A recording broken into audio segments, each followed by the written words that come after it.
What's going on, guys? Welcome back to the channel. Today we're going to be talking about if you can get business funding without an LLC. A lot of people want to ask this question, hey, do I have to have an LLC? What if I'm not ready for an LLC? Can I still access business funding? You would think the answer is no, but in reality, you can. Today I'm going to be breaking down how it's possible, which banks allow this, and how you can do it if you don't want to open the LLC. For those of you that are new to the channel, go ahead and click the subscribe button. That way you're notified every time I post a new video. That way you guys can get educated on everything that I know about credit and funding. If you guys are returning, welcome back, family. Happy to have you here. We're gonna give you another value-packed video. And then finally, if you're not following me on Instagram, what are you doing? Go follow me there. It's at Alex Credit Expert. I post on a daily basis and I actually message all of my followers. That way I can get to know you a little bit more. So with all that being said, let's get straight to the value. Today we're gonna be showing you how you can get business funding without an LLC. Let's get to it. So the first thing I wanna cover is the topic, the term ghost cards. What are these? You may have never heard of them, and if you have, that's okay. That's why you got me. Ghost cards are pretty much cards that you take out but aren't really reporting anywhere. This is what I mean by that. You have your personal credit file.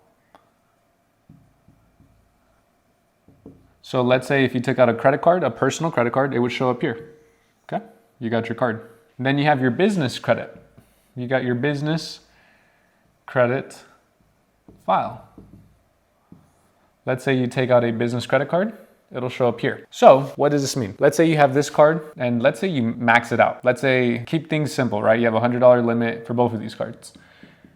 You max out this one maxed out. Well, your credit score would drop because you are maxed out on utilization. That's how much are you using out of your available card. Now on the business side, let's say you have a $100 card and you max it out. Your personal credit score won't drop because this does not report to the personal credit file. However, on your personal credit file, other banks will be able to see. So I'm gonna draw an I. It's visible.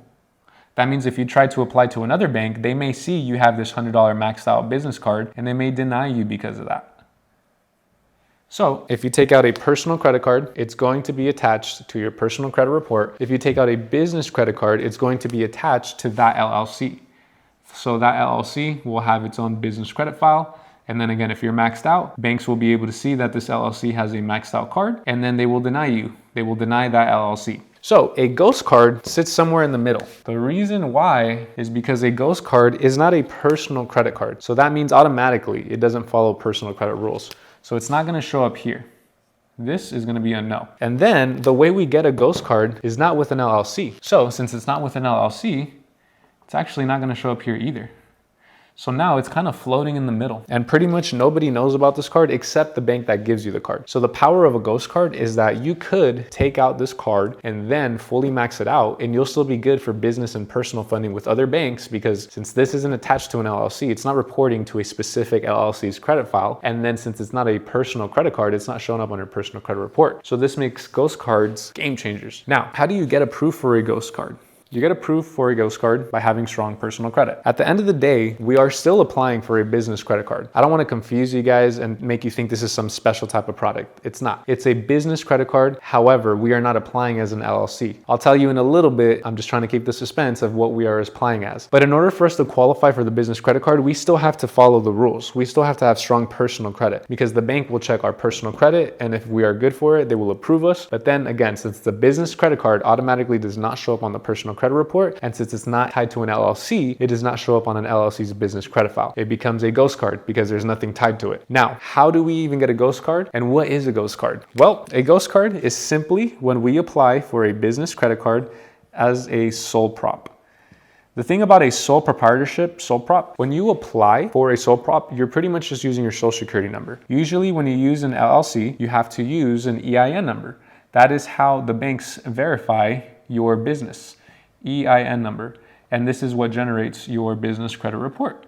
So when you sign up for a business credit card as a sole prop, you are using your social security number because a sole prop is doing business as yourself. So in terms of funding, you're able to take out a sole prop card, which we call it ghost card. And because it's not a personal credit card, it will not show up on your personal credit file. So you're able to leverage it and max it out. And since it's not tied to an LLC, it doesn't show up on a specific business's LLC. So now it's somewhere in the middle where banks don't know about it because when you're applying for other business credit cards, you're most likely using using a different LLC or you're using an LLC. So now you can kind of have 3 files. You have your personal credit file where you have your personal cards, that goes off your social. Then you have your business file where you tie it to an LLC. You have an LLC, you get it funded, those accounts start showing up on that specific LLC. And then you have your ghost cards. You apply as a sole prop. Now you're able to use your social security number in order to get a card from that specific bank as a sole prop. Now you might be saying, well, won't I have a sole prop account if I apply as a sole prop to another bank? Won't they be able to see it? No, because the great thing about this is that when you're applying as a sole prop, it's kind of unique to its own bank because your personal credit is what is tied to your social. So even if, let's say you went to bank 1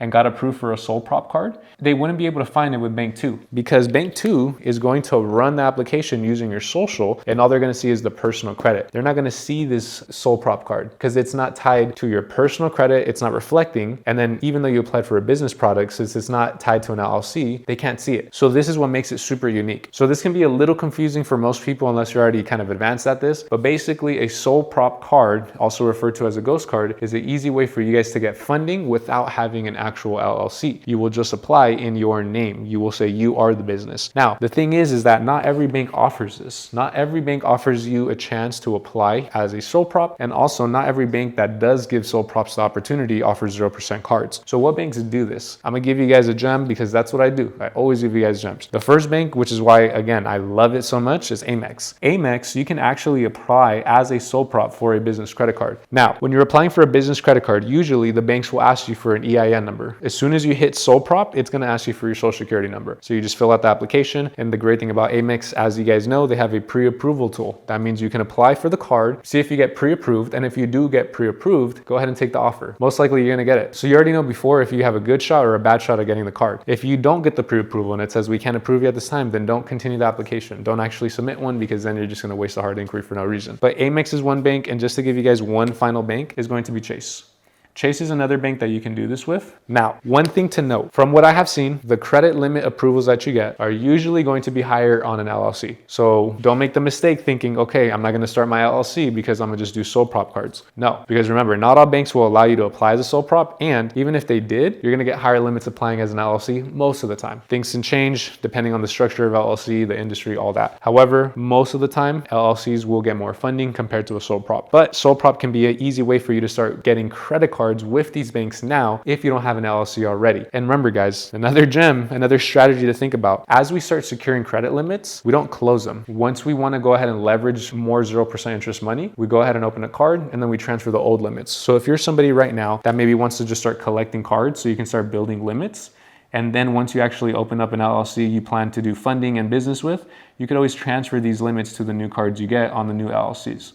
So that's another strategy. Don't think about that too much. It might have gone over some of your guys' head, but this can be a way for you guys to start building some credit limits on the business side now with certain banks that allow you to transfer to other LLCs within the same bank. But guys, this is it. This is how you can start getting access to business funding today if your credit is already in position. One thing I will say, Amex, very easy to get approved for a sole prop card if you already have strong personal credit. Chase, 50-50. There's a chance you may not get approved, so I highly recommend if you are thinking of a sole prop route to have a banking relationship. That way you can improve your odds and to actually have some money going through that account. But that was it guys. I hope you guys enjoyed today's lesson. This is how you can get some business funding, still 0% interest with no LLC established. Again, I highly recommend you guys do start your LLCs, the sooner the better, because you want to build age on those LLCs and you just want to have them available so you can have higher limit funding and access to more banks. If you don't want to though, this is how we can get access to some of our first 0% business cards. I hope you guys enjoyed today's video. With that being said, hit the subscribe button. That way you guys are notified on the next video that I post. If you guys enjoyed it, go ahead and leave a comment down below. If you have any questions or you have a topic that you want me to cover, put it down in the comments so I can read it. Like the video. And other than that, hope you guys enjoyed today's video. I'll see you guys for the next one.